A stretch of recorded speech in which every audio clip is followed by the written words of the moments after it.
And welcome to Upon Further Review. I'm Josh Aubrey. Plenty to get to in this week's show. The Georgia Southern Eagles coming off a tough loss on the road at Troy, where they lost by 3 points, have a quick turnaround as they will be hitting the road for South Alabama on Thursday, a team that they have never lost to. So the Eagles hoping to rebound from that loss.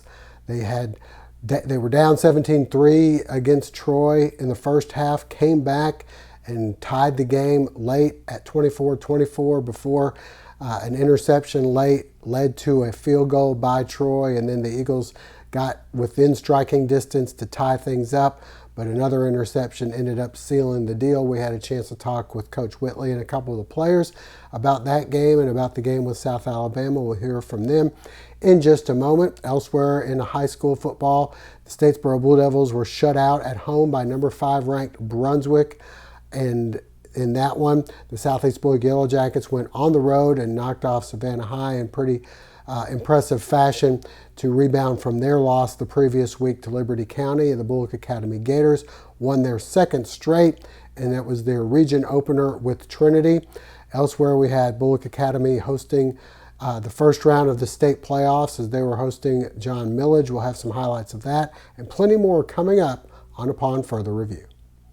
And a reminder before we go to break, hopefully you'll never be in an accident, but if so, please give our friends at the Sullivan Law Firm a call, 912-489-8888, or online at thesullivanlawfirm.com. You choose the combination, and they'll cook in their 500-degree brick oven in just a few minutes. Your own delicious pizza experience using only the freshest ingredients on hand-tossed dough and individually sized just for you. And that Eagle Nation is why they're called Your Pie, because it's all about you. The Your Pie in Statesboro and downtown Savannah is owned and operated by Joe Hunt, a Georgia Southern grad. So when you order your next pizza, be true blue and make it all about you. Go see Joe at Your Pie, and I guarantee it, you'll be glad you did. Well, the Georgia Southern Eagles coming off a tough 27-24 loss on the road at Troy. Not much time to lick their wounds and their bumps and bruises from the game as they have a quick turnaround this week, hitting the road for South Alabama down in Mobile. We had a chance to talk with interim head coach Kevin Whitley and a couple of his players about how they did against Troy and the matchup coming up on Thursday against South Alabama. We knew what the schedule was at the beginning of the season, so it was kind of been mapped out how we would attack this part of the season. So that definitely helped me, coming into my first interim head situation. So we had a plan in place. So now it's just a matter of tweaking the plan to make it work. We got to go to work today. Normally this is an off day for our players, but today we got to come in and practice, have another good one tomorrow, and then we'll travel on Wednesday. So, right now I think we're trying to find out how do we play best on the road, so to speak. And I think during my time here, we've been tweaking that, trying to find out how do we come out fast? How do we maintain that intensity? And so, we tried to do some things, and I think the guys have kind of responded to that third quarter message that I've said, 2 weeks ago. And now we got to find out how we do that the entire game. So we're still tweaking. That's the thing I brought up in the staff meeting this morning. What is keeping us from coming out fast? And so we're definitely going to put a lot of emphasis on coming out fast and then maintaining that throughout the course of the game. So, again, we gave ourselves a chance to win, and we got to figure out how to close the game out. What do you know about South Alabama? What do you expect Saturday? Well, I've been knowing Coach Womack for a long time. As a high school coach, he recruited my school, signed a couple of my players to South Alabama years ago. So I've been knowing him a long time. I followed his career. I know he's done a great job as a defensive coordinator, Indiana. Their rise, he's been responsible for that in terms of the defense side of the ball. So I expect the same type of attacking defense that they've had. He's always had wherever he's been. So, again, another challenge for our offense. We've got to find a way to take care of the football. We've got to find a way to run the ball, and we've got to find a way to get some explosive plays. From a defensive standpoint, they probably got the best receiver, if not one of the best in our Sun Belt, which is number 8. He's dynamic in a lot of ways, particularly when he got his hand on the ball. Number 0 is another really good talented receiver. The quarterback is a transfer. He was at Utah last year, really good pocket passer. Number Number 14 is a transfer from Mississippi State, big running back. He can run it. He can do a number of things with the ball. So we're going to have our hands full. The biggest thing, again, is just focusing on what we need to do as a team to get better. And what we'll do is, like I said, we'll start out the day and try to up the tempo in practice and keep the pressure on them so when it happens on Thursday, we're ready for it. If you just continue to keep fighting, keep doing things, let's try to get some turnovers. We were able to give a big turnover second half, and that kind of sparked us as well. Had a great catch by Derwin Burgess, and then he makes somebody miss, and he's running down our sideline. It's just kind of a boost of energy just kind of went over the entire sideline. So our team feeds off big plays, and I think any team does that, but we have to learn how, even when things are not going our way, still keep playing, keep believing in what you're doing. One thing I love that happened Saturday is the second half. Second half, coming out of halftime, we truly believed that we were going to come out and come back and win that game. And, we chipped the score down each series, and the defense was just like, it's in our hands at this point. Let's go control what we control. We come off a strong second half. So, obviously, we know how we can play. So we go into the game against South Alabama and play a complete 4 quarters this game, and we're coming off a strong momentum. So it's just like you come in this game, play a strong 4 quarters, and we're gonna get the result we want. We just gotta focus on. We know we can't beat ourselves. We go into games, we compete. As y'all seen, last two Sun Belt games, we've lost by 8 points. I mean, we just got to finish. That's all. We just know we got to come out, start fast, play fast the whole game. Then hopefully it'll fall in our favor. That game taking place at 7:30 in Mobile. Stay with us. High school coaches and players coming up next. McCooks Pharmacy, located on Highway 80 East, is family owned and operated by Lynn and Janie McCook, as well as their son, Josh McCook. Serving the Bulloch County area since 2005, McCooks Pharmacy offers fast and friendly service where the customers come first. Vaccinations are available, including shingles, flu, pneumonia, and Tdap. Drive-through service is available with 2 drive-through windows for your convenience. McCooks Pharmacy offers free local deliveries, and new customers are always welcome. Continuing the tradition of our family caring for your family, McCooks Pharmacy, Highway 80 East. Family Internal Medicine Associates of Statesboro, providing primary care for Statesboro area patients since 1998, providing complete physicals, complete sports physicals, Medicare wellness exams, full diabetes treatment, and education from lifestyle changes to oral medications to insulin pump therapy, in-house dermatology, in-house circulation tests and ultrasounds, and in-house labs. Featuring nurse practitioner Melissa Beasley, Family Internal Medicine of Statesboro can accommodate same-day or next-day appointments to serve your needs. Family Internal Medicine Associates of Statesboro, where we care. At Badcock Home Furniture and More, we know what it means to find the perfect fit. The feeling of surprise. That just right moment of delight. It's what we see every time a family finds their priced right style and snuggle perfect comfort. Because for us, home isn't simply where you live, it's how you live. Badcock Home Furniture and More. Just right.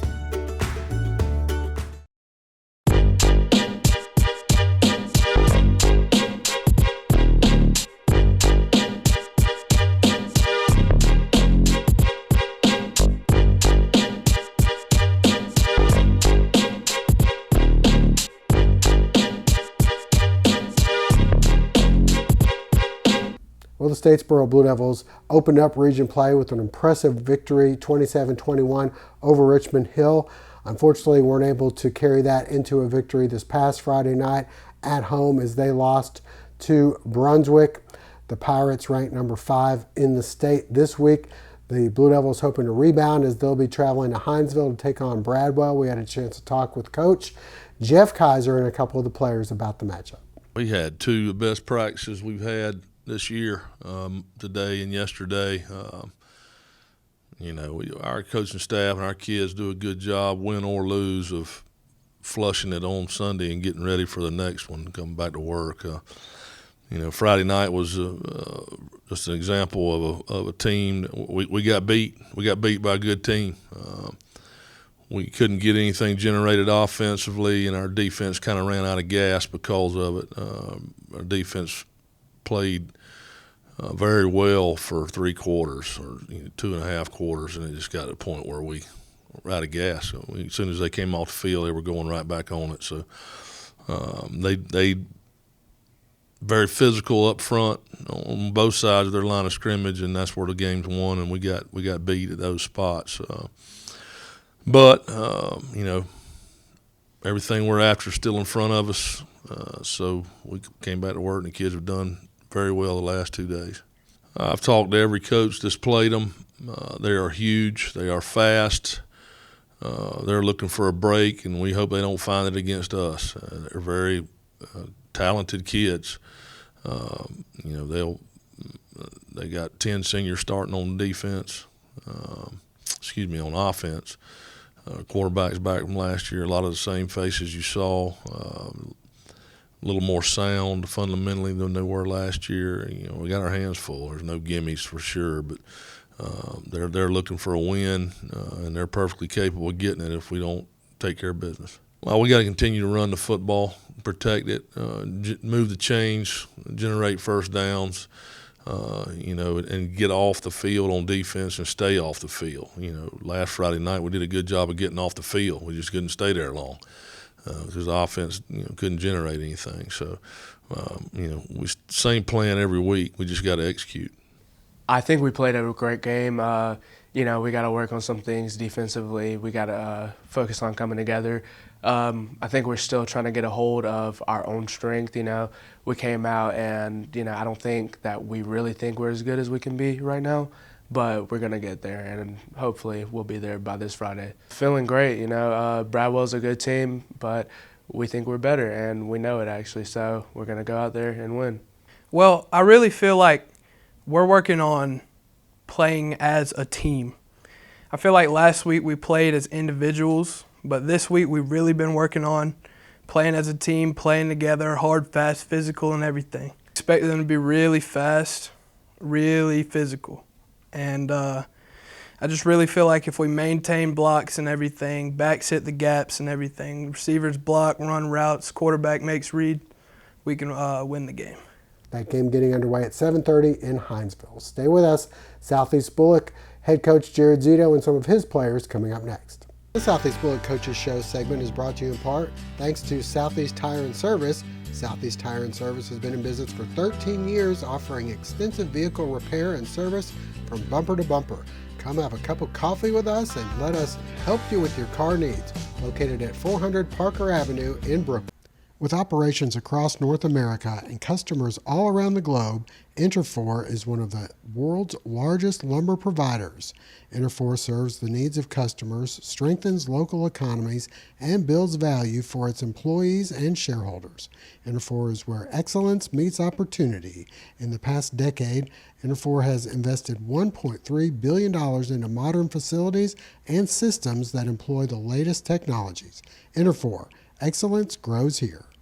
Well, the Southeast Bulloch Yellow Jackets opened up region play with a loss, a heartbreaking one, 28-20 Liberty County, but they were able to bounce back this past week with a big victory over Savannah High, in which they were able to sit most of their starters in the second half. This week, they'll be back in action. We had a chance to talk with head coach Jared Zito and a few of his players about Friday's game. Good to win, but more importantly, it was good to play well. I thought we played our cleanest game to date on both sides of the football, and didn't really matter necessarily who we were playing. It was about us playing better and being more focused on game day. I thought our focus from the time we got off the bus on Friday was spot on all the way through the entire game. So I was pleased with that effort. Now the question is, can we be consistent and follow that up with doing that again this Friday? Absolutely. I think everybody's excited to finally get a chance to play at home, and I know our kids love playing at home. We love not having to load up the trailer and get in the bus and do all that stuff. And so it'd be great for our community, for our student body. It's homecoming week, and so hopefully we build off that excitement in the stadium and in our crowd. It'd be a lot of fun. Johnson is, they haven't played in 2 weeks. They were off this past week, and they got canceled the week before.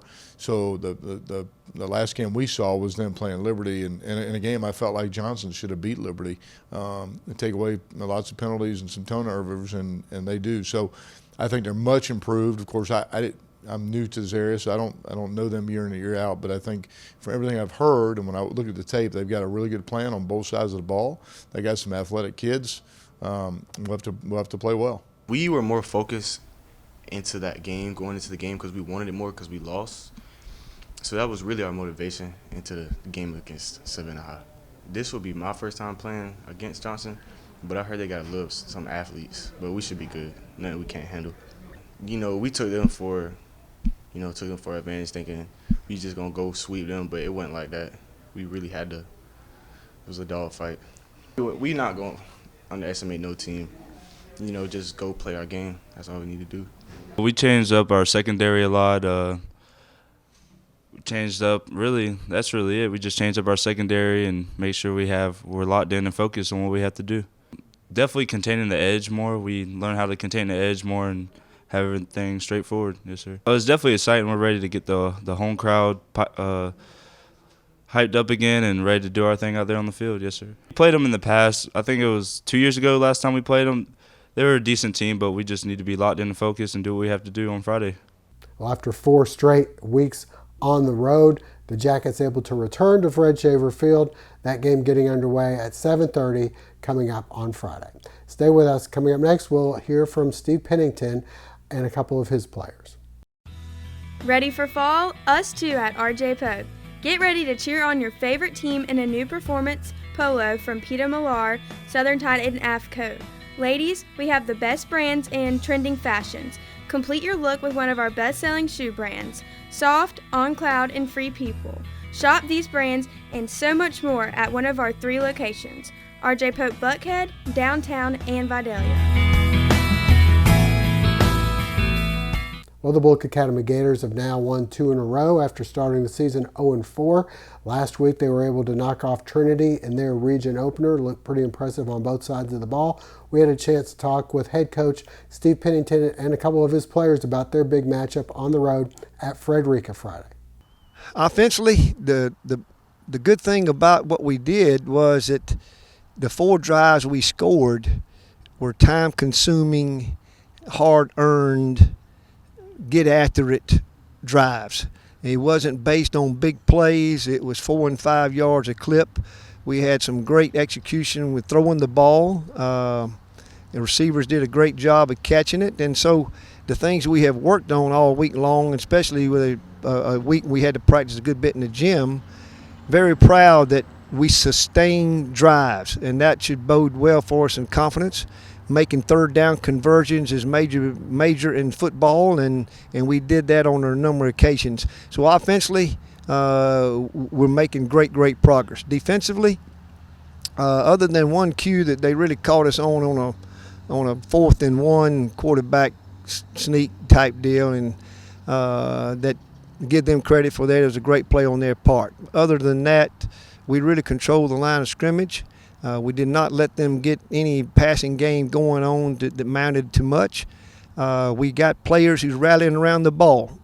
That kind of pride and effort will do wonders for defense, but especially ours. Well, I think they're the state runner-ups.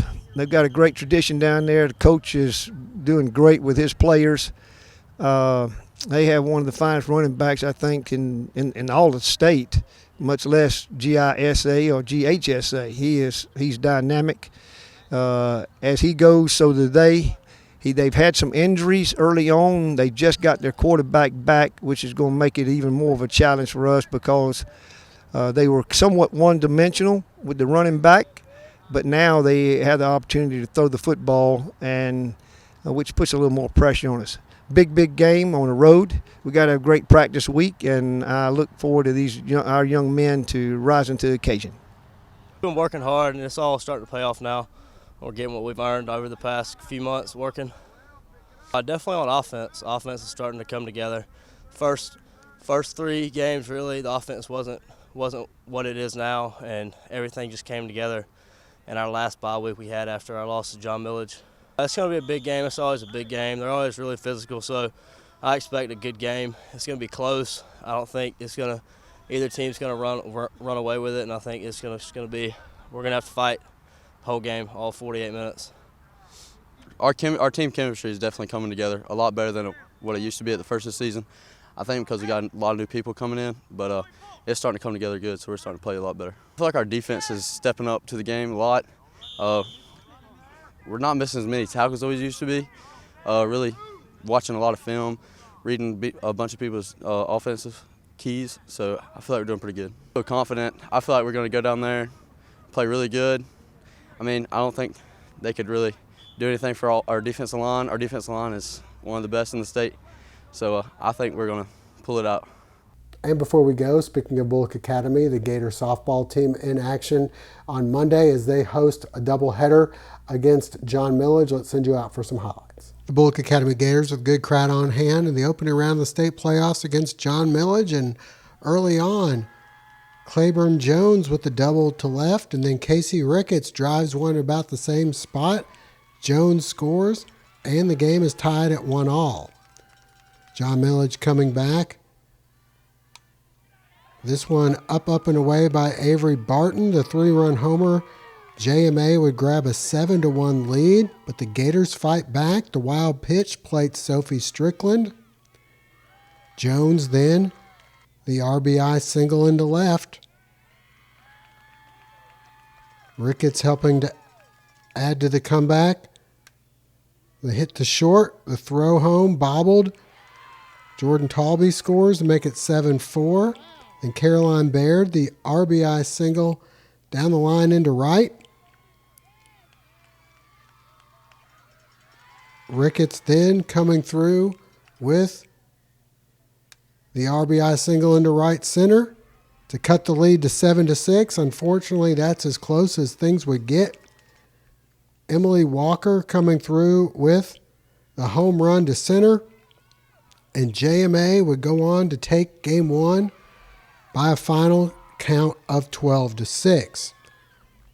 Gator coach Nikki Perkins looking for a little fire in game two, down 1-0, and Jones comes through with another RBI single into left field, tying it at 1-1. In the second, John Millage will make it 2-1. The ground out to second will bring in another run. McKenna Ferranari on the mound. She'd have a nice game. The inning-ending strikeout. The Gators tie the game on the nice squeeze bunt by Ava Cangetter to make it 2-2. Back comes JMA. The RBI down the line and right by Ansley Brady again, and it's 3-2. Again, the Gators tie it up on the RBI here by Addie Becker. But JMA just too much. They tack on a couple more runs and go on to end the Gators season by a final count of 5-3. Southeast Bulloch hosting a doubleheader in the opening round of the state playoffs as they host Brantley County. We pick things up early on, and the Herons start the scoring. Kira Altman, the RBI single to right, and it's 1-0. That would be all the runs Elena Barnard would give up as she was mowing them down on the mound. Altman doing likewise. She'd have 5 strikeouts in the game. But Barnard finally gets tired of waiting around and does it herself. The solo home run in the 6th ties the game at 1-1. Barnard continuing to get it done on the mound where she'd have 17 strikeouts in the game. Scary moment here.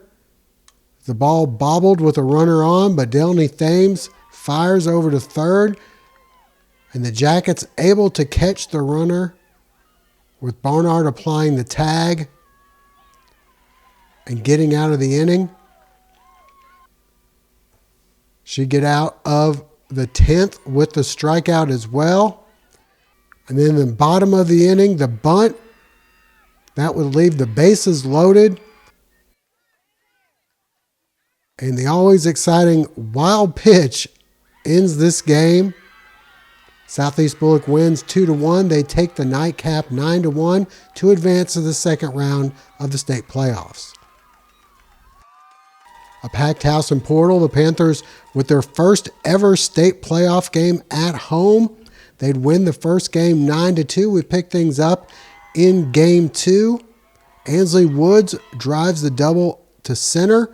She'd come in to score on J.C. Sanchez, RBI single into left.